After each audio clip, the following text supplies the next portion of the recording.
आणि आता पाहूया मुंबई आणि पुण्यातल्या टॉप 9 बातम्या।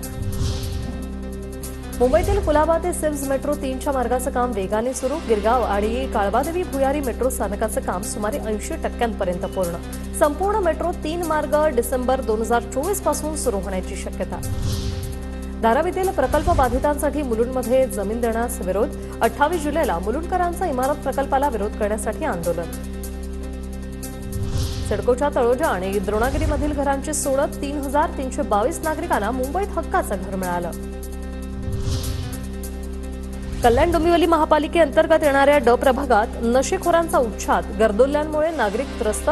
कोळसेवाडी पोलिसांकडून कारवाई होत नसल्याने नागरिक संतप्त।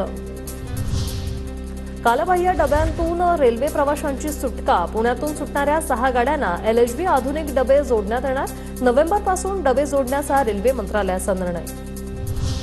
पुण्यातील मनसेच्या 6 ते 7 कार्यकर्त्यांवर विश्रांतवाडी पोलीस ठाण्यात गुन्हा दाखल। मराठी भाषा बोलण्यास नकार देणाऱ्याला मनसे कार्यकर्त्यांनी चोप दिला होता। पुण्यात पोलीस कर्मचाऱ्याकडून बस चालकाला बेदम मारहाण। बंड गार्डन परिसरातील घटना। मारहाणीचा व्हिडिओ सोशल मीडियावर व्हायरल। पुण्यात आणखी 4 जणांना झिकाचा संसर्ग। डेक्कनसह law college road, Ambegaon Budruk आणि टिंगरेनगर परिसरात प्रत्येकी एका झिकाबाधित रुग्णाची नोंद। एकूण रुग्णसंख्या 32 वर।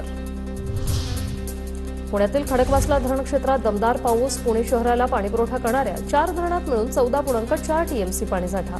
पुणेकरांना दिलासा।